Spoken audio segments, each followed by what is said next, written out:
வாழ்க வையகம், வளர்க தெய்வீகம், ஓங்குக விவசாயம், ஒளிர்க விவசாயி புகழ். வணக்கம் நேயர்களே. இன்றைய பதிவில் நாம் துளசி வளர்ப்பு முறையை பற்றி பார்க்க போகிறோம்.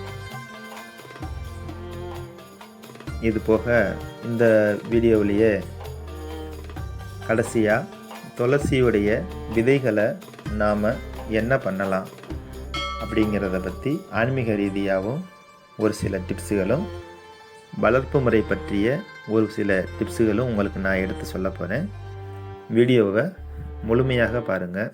இந்த வீடியோவில் ஒவ்வொரு ஸ்டெப்பாக வீடியோவாக எடுத்து காமிக்க முடியல அப்படின்றாலும் அனுபவ ரீதியாக என்னால் முடிஞ்ச ஒரு சில டிப்ஸுகளை சொல்லியிருக்கேன்.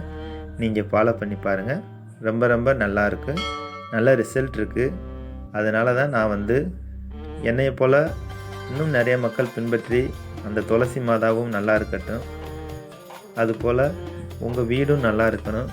துளசி இருக்கிற இடம் அந்த கண்ணன் இருக்கிற இடம் போல், மகாலட்சுமி இருக்கிற இடம் போல் என்றென்றைக்கு நிறைந்திருக்கும் அப்படிங்கிற ஒரு வாக்கோட உங்களுக்கு துளசி வளர்ப்பு முறையை பற்றி இந்த வீடியோவில் தெளிவாக சொல்கிறேன். வாங்க வீடியோக்குள்ளே போகலாம். இப்போ நான் என்ன செஞ்சேன்னா, முதல்ல எங்கள் கிராமத்தில் நான் ஒரு கிராமத்தில் பிறந்தவன் தான். கிராமத்தில் விவசாய குடும்பத்தில் பிறந்தவன். அதனால் எனக்கு விவசாயம் பற்றி ஓரளவு அறிவு இருக்கிறதுனால நான் மாட்டோடைய சாணம் குப்பை நல்லா மச்சு போன குப்பையில் எடுத்துக்கிட்டேன். அதில் மணல் கொஞ்சம் கலந்துக்கிட்டு நல்லா ஒரு 25 லிட்டர் தண்ணி கேனை நான் எடுத்துக்கிட்டேன். முதல்ல அந்த தண்ணி கேனில் இந்த மண்ணை சரிசமமாக கலந்துக்கிட்டு, நர்சரிக்காரன்லேருந்து எங்கள் ஏரியாவில் வண்டியில் எல்லா செடியும் கொண்டு வருவாங்க. அவங்ககிட்ட தான் முதல்ல நான் செடி வாங்கினேன். அந்த செடியை வாங்கிட்டு நல்லா நீங்களும் செடி நல்லா தழுத்துருக்கா, அதில் எதுவும் நோய் தாக்கம் இருக்கா அப்படிங்கிற மாதிரி பார்த்து நீங்கள் அந்த செடியை தேர்வு பண்ணி வாங்கிக்கோங்க. அப்போ தான் நம்மளுக்கு டக்குன்னு வச்ச உடனே செடி தளிர்க்கும். மண்ணையும் அந்த லெவலுக்கு நீங்கள் ரெடி பண்ணிக்கோங்க. மண் எப்படின்னா, நம்ம தண்ணி ஊற்றினோன்னா இருகல் தன்மையாக இருக்கக்கூடாது. தண்ணியை ஊற்றின உடனே தண்ணி டக்குன்னு உறிஞ்சி கீழே போகணும். அப்போ தான் வேறு நல்லா செடி விடும். மண் நல்லா பொழுன்னு இருக்கிறதுனால, செடி நல்லா வேறு விட்டதுனால நல்லா படர்ந்து நம்மளுக்கு செடி நல்லா க்ரோத் ஆகும். அதனால் மண்ணை நல்லா சரி பண்ணிக்கோங்க.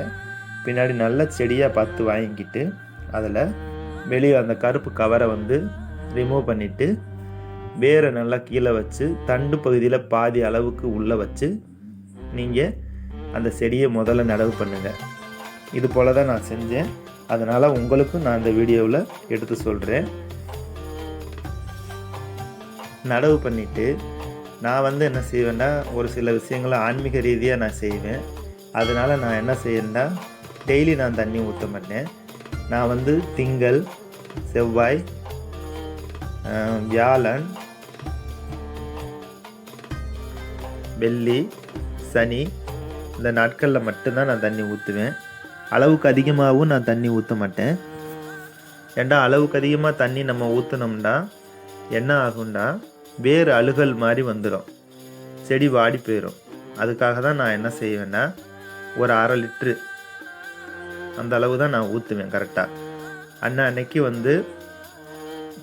தொடர்ந்து ஃபாலோ பண்ணாமல் இந்த மாதிரி கேப்பிட்டு கரெக்டாக செய்கிறதுனால அந்த மண் காய்கிறதுக்கும் நான் ஊற்றுற தண்ணிக்கும் கரெக்டாக இருக்கும். இன்னொன்று, துளசி பக்கத்தில் ஆன்மீக ரீதியாக ஒரு சில குரூப் சொல்லுவாங்க, பெண்கள் வீட்டுக்கு தூரமாக இருக்கிற நாட்களில் அது பக்கத்தில் போய் தண்ணி ஊற்றாதீங்க. இது போக வேறவங்க வந்தாலும், வெளியே ஆட்கள் வந்தாலும் அவங்களுக்கு தெரியாமல் இருக்கலாம்.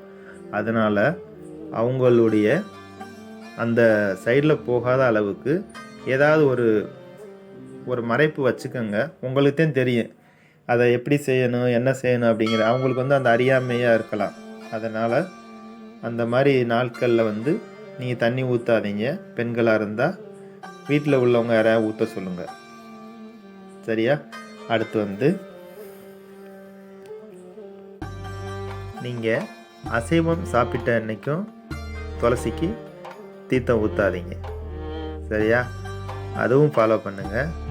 நான் பெரும்பாலும் வந்து என்ன அன்னைக்கெல்லாம் இந்த நான் சொன்ன நாட்களில் ஊற்றுறனோ அன்னைக்கு வந்து குளிச்சுட்டு அன்னைக்கு காலையில் வெள்ளனை தீர்த்தம் ஊற்றிடுவேன். ஆன்மீகம் இல்லாமல் மருத்துவ ரீதியாக வளர்க்குறவங்க உங்களால் முடிஞ்ச அளவுக்கு ஃபாலோ பண்ணிக்கோங்க. சில பேர் இதில் நம்பிக்கை இல்லாதவங்களும் இருக்கலாம். அதனால் வந்து நான் சொன்ன டிப்ஸை மட்டுமாவது ஃபாலோ பண்ணிக்கோங்க. இப்போ வந்து வாங்க முக்கியமான டிப்ஸு 2 டிப்ஸை பார்த்துருக்கலாம். இது வந்து நான் வந்து ஒரு ஒரு டிப்ஸு வந்து ஒரு நண்பர் ஒருத்தர் சொன்னதில் வச்சு நான் ஃபாலோ பண்ணேன். ஒரு டிப்ஸு வந்து ஆன்மீக ரீதியாக உள்ள டிப்ஸு. இது வந்து ரொம்ப ரொம்ப புனிதமானது டிப்ஸு. முதல்ல வந்து துளசிக்கு பால் ஊற்றுவது. இது வந்து ரொம்ப ரொம்ப பலன் தரக்கூடிய ஒரு பரிகாரமாகவும் வச்சுக்கலாம். அதுக்கு வந்து நல்ல சத்தூட்டமாகவும் இருக்கும். துளசிக்கு பால் வார்ப்பது முன்னோர்கள் சொல்லி வந்து இது வந்து ஒரு வாக்கு. அது வந்து ரொம்ப ரொம்ப புனிதமானது, பாவம் போக்கும் செயல். அடுத்து வந்து 2வது டிப்ஸ் பார்க்கலாம். இது வந்து ஒரு நம்பர் கருவேப்பிலை வளர்க்குறவங்ககிட்ட வந்து நான் கேட்டு தெரிஞ்சுக்கிட்டேன். அதை வந்து நான் செஞ்சும் பார்த்தேன். அது நல்லா இருக்கிறதுனால இப்போ நான் உங்களுக்கு சொல்கிறேன். அந்த டிப்ஸை நீங்கள் ஃபாலோ பண்ணுங்கள். அது என்ன டிப்ஸுன்னா, தயிர் 100 ml எடுத்துக்கோங்க. நல்லா தயிர் எடுத்துக்கிட்டு மோர் பதத்துக்கு அடிச்சுக்கோங்க. மோர் பதத்தை அடிச்சுக்கிட்டு வாரத்தில் 1 நாள் ஊற்றுங்க. நல்லா 100% ரிசல்ட் இருக்குது. இதில் சூப்பராக செடி குரோத்தாக வளருது. இந்த தளிர்வை பார்த்தாலே உங்களுக்கே தெரியும். இந்த செடியை பார்க்கும்போதே என்னுடைய செடியை பாருங்கள். நீங்கள் பார்த்துட்டு நீங்களும் செஞ்சு பார்த்துட்டு கமெண்ட் பண்ணுங்கள். எனக்கு நேரடியாக நீங்கள் சொல்ல வேணாம். நீங்கள் அதை செஞ்சு பாருங்கள், ஊற்றுங்க. இதிலையே இந்த இதில் என்ன செய்கிறீங்கன்னா, மாதத்தில் ஒரு தடவை மட்டும் இந்த இது மோர் அடிக்கும்போது ஒரு 1/4 ஸ்பூன் கல் உப்பு போட்டு அடித்து ஊற்றுங்க. அதுவும் நல்ல சத்து இருக்குது. நல்ல செடியோடைய அடுத்த நாளே வந்து அதனுடைய கலர் பார்க்கும்போது தளிர்வை பார்க்கும்போதே நல்லா தெரியுது. சரியா? அடுத்து இந்த 3வது டிப்ஸ் சொல்ல முன்னாடி ஒரு சின்ன விஷயம் சொல்லிக்கிறேன். நம்ம சேனலை பற்றி. நம்ம சேனலை வந்து சப்ஸ்கிரைப் பண்ணுங்கள், லைக் பண்ணுங்கள், கமெண்ட் பண்ணுங்கள், ஷேர் பண்ணுங்கள். நம்ம சேனல் வந்து ஒரு புது சேனல். அதனால் ஆன்மீக ரீதியான பதிவுகளும் போட்டுக்கிட்டு இருக்கேன். கிராமத்தில் அங்கங்கே தட்டுப்படுற 1-2 கருத்துக்களையும் நான் பதிவிடுறேன். அதனால் வந்து எனக்கு வந்து சப்போர்ட் பண்ணுங்கள் மக்களே.